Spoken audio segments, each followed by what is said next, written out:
Hello everyone. Am I audible? Yeah. And myself Shreya, along with me it's Vinayak. Today we are excited to walk you through about the topic on accelerating agile with generative AI from planning to delivery. So coming to the definition of agile, it's a project management system where it emphasizes iterative development and getting continuous feedbacks on it and adapting the changes until the life cycle of the project is done. So let's get started and let's moving on to the next. Here's the flow for today. In Agile, we will go with the first topic, that is the backlog grooming, and then different types of projects, that is greenfield and brownfield. With this project type, how can the developers gain productivity, and after that we'll move on to the code reviews and testing, and then the documentation. So in all of each of these steps, how can we leverage or adapt the Gen AI tools? Yeah, let's move on to the first one, that is backlog grooming. As you all know, backlog grooming is one of the important steps in our development cycle. So in the backlog grooming, it's a continuous process of the product backlog. What I mean by this is we will be having a defining, splitting and estimating of the tasks or the stories, right? Which will actually significantly take a good amount of time and the manual effort. So now let's imagine if we have an assistant for doing all these tasks to us, right? In this process, we will have three different users or the roles involved in this process, right? One is the product managers, developers, as well as the business teams. So what does in traditional way, what does product manager does?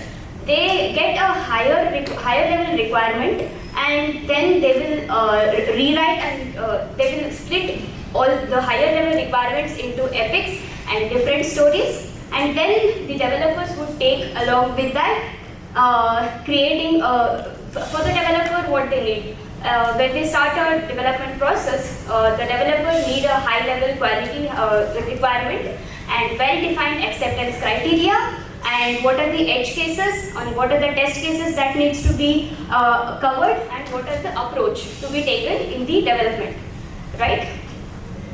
So recently me and Vinayak have worked on the project with leveraging the Gen AI tool, where we have converted the Angular code base into a React code base. So at that time, to keep track on it, we have we have found the tool that is called as ClickUp, where what it did is we have the higher requirements. So let's say this is an example. It's a user profile customization, where it allows the users to view, edit and personalize their account settings, right? In this model, the users can update their basic information like name, place, their emails and the short bio, and upload their profile picture as well.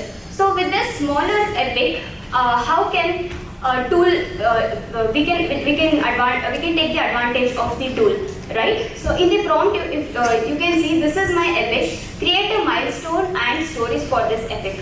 So what the tool did is it read all these epics, the small epic, and when we did a create milestone, it created us all the subtasks by referring to the epic that we have given, which significantly reduced like the time, like the manual effort was less here. We increased the productivity and the quality as well. And after this, like we also asked for the estimating of the stories, right? Which the tool did it. So if you can see for the tasks or the stories that it did the t-shirt size estimating over here. So yeah, with this we will get to know significantly it reduced our time and the manual effort, and also it increased our quality and the speed, right? And yeah, once after grooming the story, we will start with the development process, right? There are different types of project types. That is the like every team or the project does. One is the greenfield project, and next is the brownfield. So what is greenfield? Greenfield is something which you build from the scratch, right? You have a complete new repo, you have complete new code base. On the other hand, brownfield is something that you will be working with the legacy code base, right? Let's see that what are the challenges that we face here. So coming to the greenfield projects, when you start with the greenfield or the completely from the scratch, what does the developers do? They do a very repetitive task. They need time for setting up the whole architecture and whole code base. And similarly, in the brownfield code base, it would be a complex thing, and it's time consuming, and getting to the code, legacy code, understanding the complete legacy code is difficult. How can we leverage Gen AI in this tool, in this step, right? Yeah, as I mentioned, me and Vinayak recently worked on the project. Can everyone see this screenshot, right? Yeah. So we have used a tool which says that create a new React application from scratch. So this is a prompt that we have given. If you see here, it's @React. What is this @React? @React is official documentation, right? In the tool, we can, in the prompt itself, we can tell that refer to this official documentation and generate the task. Even in the traditional way, if we do it manually, developers go to the official documentation, go through the whole documentation, and then create the or generate the code, right? Yeah, same thing the AI is also doing it for us. As you can see, when we gave this prompt, so it shows it's generating. The first step it did was it went to the official documentation of the React, and it read all of these files where it was related to the creating the new Flash application, and then it found out this particular command where it had to create a new React application, and then you can see it configured all the ESLint, and it added 321 packages, and then successfully it has created. So let's see now what all the files that it had created, right? Yeah. So when I ran this list command here, so as you can see, the tool generated all these files, right? Where it's a very basic files which we all needed. One is the README file, and then the node modules, the public if we have any configuration, and we have the source as well. So this is how we can make use of the tool when we start with the greenfield application, which reduce our time, right? If we would have done it manually, it would take at least hours of time, which we were able to complete it in few minutes. And yeah, next one more important thing is the code styles. Each individuals, each developers, or each team and each project would be having a different code styles, right? We need to explain the AI tool or the Gen AI tool to maintain the code style consistent across all the projects. So now you can see,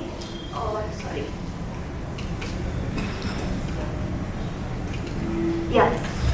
So here we have mentioned that you are a senior front-end developer and you are expert in the React.js. We have set what is the AI rule that it needs to be done, and what are the requirements and how it needs to generate the code. So these are all configurable in the prompt, and we can prefet all these things in the prompt by saying that you need to keep this in mind while generating the code, right? So we can write all these things, and then if we go to the next slide, it's a continuation of it, and then we can mention what are the coding environments, what kind of language do you need, if you want to use a normal CSS, or if you want to use a framework for the CSS, that is Tailwind, right? And then this comes here, the important thing, code implementation guidelines. So here you can set the rules that what kind of code you need to generate to maintain the consistency across the project. Yeah, coming to the prompt structure. Initially, when we started up with the project, we were facing the difficulty that what kind of prompt that we need to give, right? So we tried bunch of approaches. So the first approach was one-liner kind of thing, that we were giving the input to the tool and which it generated the output to it, right? So and after that we felt that that was time consuming and that was not that efficient. So to get rid of this, what we tried was we took the screenshot or the Figma image which we wanted to implement it, and then set it as a context in the prompt, right? So in the prompt we can give that image as the context, and then tell what is the exact task definition that you need to do, and define the design requirements and what are the functional requirements. If there are any constraints in your features, whatever you are implementing, you can mention that as well, and what is your expected output. So with this prompt, we were effective and we got the accurate and high quality responses. Next, let's move on to the brownfield. So here in the brownfield, what are the challenges we faced here, right? So what an individual can face here is if they are very new to the project, they feel difficulty where is the file or where is the implementation located and how is it being used everywhere, right? So in here also we can adapt or leverage the GenAI tool by asking this question. Where, let's say for example, where is the login functionality present in this application? Can you locate me to that file? If you can see, GenAI has the ability to scan all over the application. So it can read the entire application, what files exist where, and then it scans all over our application and find out the login functionality wherever it is required. And if you read here, it searched codebase for the login functionality authentication, and then it read the few files. And next, if we, yeah, this is the outcome of it. So if you see, based on my investigation, I can provide you with the information about the login functionality. It found out the file and the like the logic, whatever it is there, and then it gave us wherever the login functionality is present. If you can see, it's in the source, app, login, and the page.tsx. So with this, we can easily find out the code where we have, and we can save our time, right? Yeah, and also it's difficult for us to understand whole architecture of the code base. Let's say to the tool we asked what kind of architecture is present in our whole application, right? So it gave us the well-structured project, like how it is in the whole application. Yeah.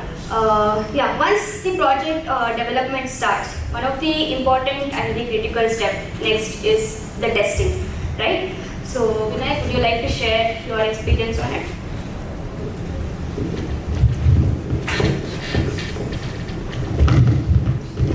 Thank you, sir.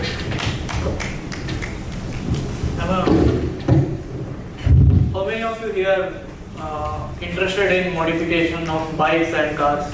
Like, have you ever tried? Okay, I think Samar tried it. Samar, did you ever went into a situation where you tried to increase the capacity of accelerator into 2x and you forgot to implement the braking feature of your car? Something happened. So I guess you can just imagine. You can't even imagine, right? That's what exactly happens if you forgot to add test to your repository. You will be missing out a feature which actually shield you from the incident where you will be losing your life, or you will be spending an amount of money on the incident which will cost you more. So basically that's where test comes into picture. Anyone are actively using Twitter? Have you ever heard of term called vibe coding? Few days before, someone posted on Twitter that I have reduced 2x of money or half of the money while developing the MVP for my product, but after some time while deploying into production, some guy exploited their environment and they ended up with paying 2x of more what they have saved in the development process. That's exactly what happens if you don't have test. Let me go into the slide. So you can see the test pyramid where you will be writing unit test, more unit test, and then you will be doing the component testing, integration test, E2E test, and some amount of manual test. So you might be arguing that while writing all those tests, I will be spending more amount of time on writing the test rather than delivering the feature, because you might be having a deadline to deliver a feature within next 1 week or 2 weeks. But you will be skipping writing test because of you need to deliver that. But you can take advantage of AI tool to automate all these tasks.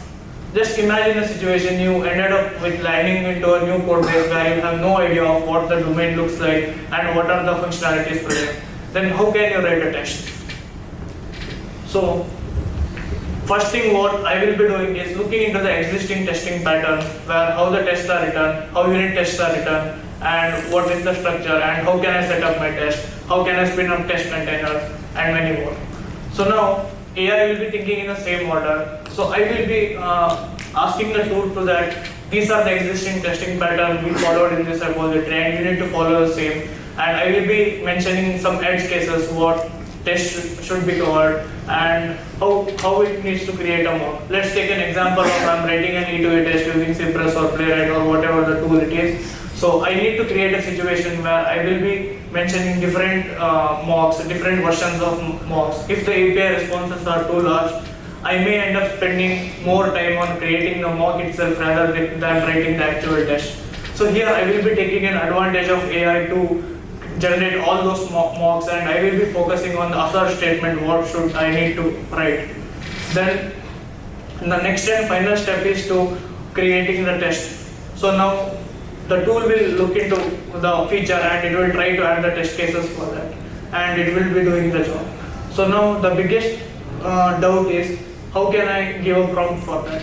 This is a very simple and generic prompt where I will be assigning a role that you are a senior testing developer, expert, and you need to add the unit test for some APIs I am calling. So I will be clearly calling out the pattern it should follow. You can see that I will be mentioning arrange, act, and assert. So while experimenting with the tool, we figure out that the tool is not able to follow this particular pattern. So we need to call all this manually. So now one of the observation what we have figured out is if you are trying to develop a new feature, then the AI tool is able to generate the test cases for that. But if you are doing a refactoring of the test, then it was not able to do the refactoring perfectly. So what it went to do is it is like changing the implementation and try to make the test pass. So it actually changed the implementation. So what approach you can take is you can summarize all the existing tests and tell the tool that you need to add additional tests for that, and again add the new test for the refactoring what I have done. So by ensuring that we can make sure that we will be delivering the quality product. So now oftenly we will be having code review once in a occasion, or like after the end of the sprint or whenever the code is deployed, something like that. But what if an AI agent is sitting along with you and doing pair programming and reviewing all the lines of code what you have written? It's amazing, right?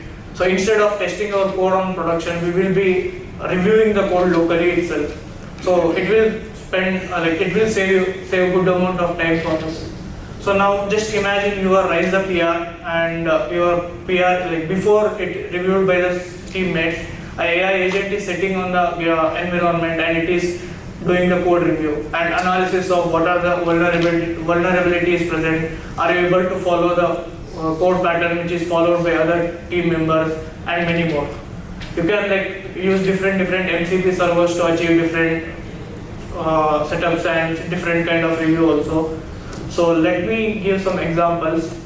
So now already you are using AI as a pair programmer. So before implementing any story, you want to take a decision on what design principles should follow, what are the practices I should follow. So you can tell whatever you have explored to AI tool and give me a review on all these implementation I want to do, and you can iterate over that particular thing and you can try to start coding. And then as I explained before, you can use AI tool for doing test driven practices also. and then dependency management, and like you can use it for like literally anything while you are developing. So then further, like I just wanted to highlight that we can use AI for reviewing our infrastructure management, CI/CD pipelines, and we can integrate all AI agents in the entire flow.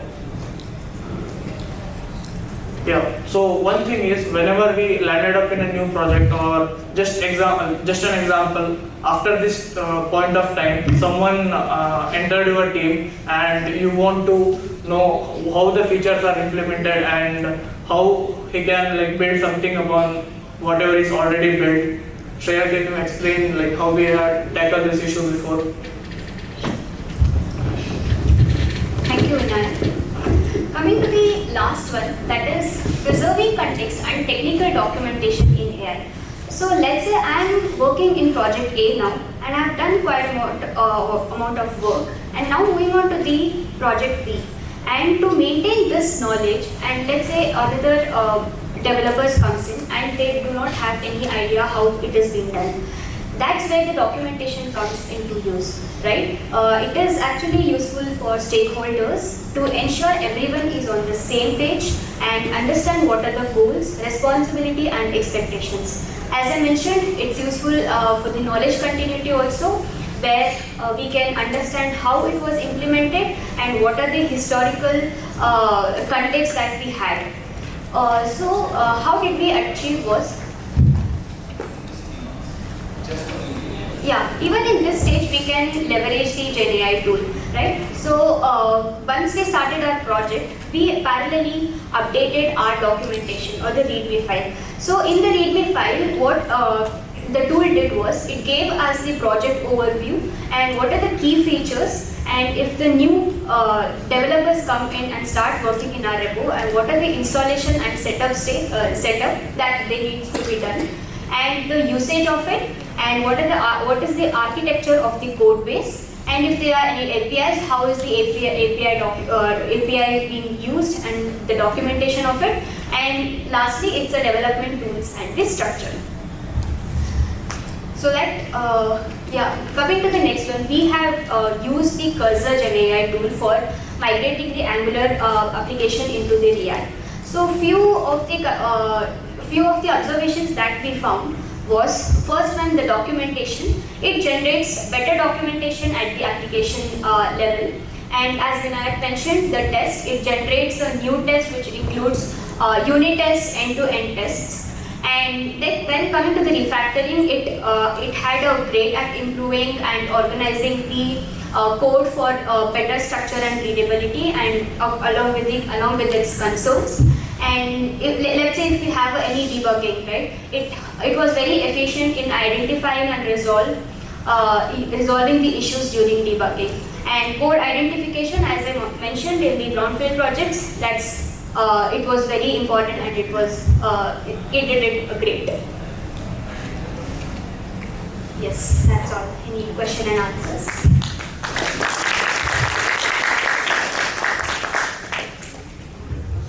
Question?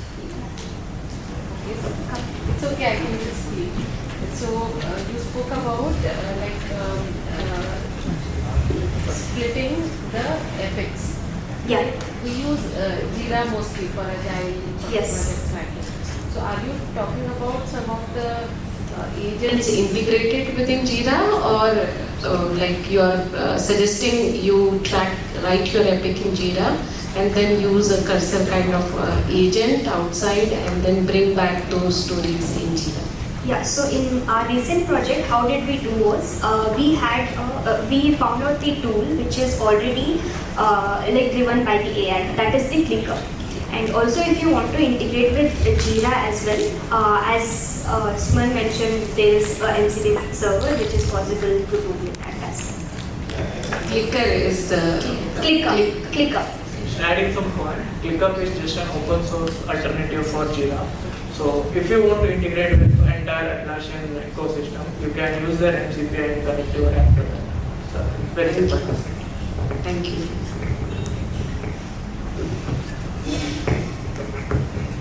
Any more questions?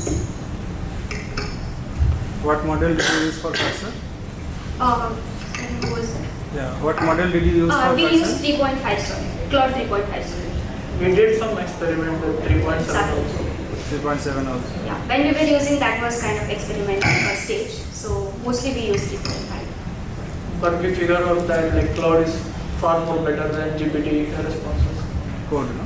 GPT went on like hallucinating sometimes, like moving from A to B, and again, like if you ask change the implementation, this is not working, like this is not the best practices, then it was again moving from B to A, then going on the same loop. Yeah. You need to be more aware of it. You are not vibe coding basically. Like you need to go through each and every line, whether if it is correct or not. I prefer like instead of using it to generate the code, use it as an assistant or paid platform. Hi, this is Suma here. I do work for Carelon Global Solutions, which is on US healthcare domain actually, basically. So there is a lot of, as you said, mocking up data or test data for testing and all. Yeah, it's actually helps both the developers and testers, and it's good to know that there are many open source tools. But the scare or the other part is there is a lot of data breach. Already, if people who are working in India don't have the complete set of all this PHI and medical related data and all. So how do you train that model or to mock up data also? There is lot of assumptions. So there are like two approaches I can explain. So one is you will be using some tools like Cursor where they will ensure that your data is protected. But if you don't want to take that risk, you can create your own AI agents for doing that job and you can deploy it on your own AWS or any other infrastructure. In that part, your data will be staying within your organization and it will be safe. If you have proper API documentation, like how data is communicated between two other services and like what are the contracts, then you can do that. Yeah, because even in US and India, there is lot of things that India team will not be able to get access to. So that is also one thing. That's what I meant to say. It's good to know there is lot of things out there, but how to leverage to the organization or the enterprise with securities that matters. Thank you. Any more questions? Thank you.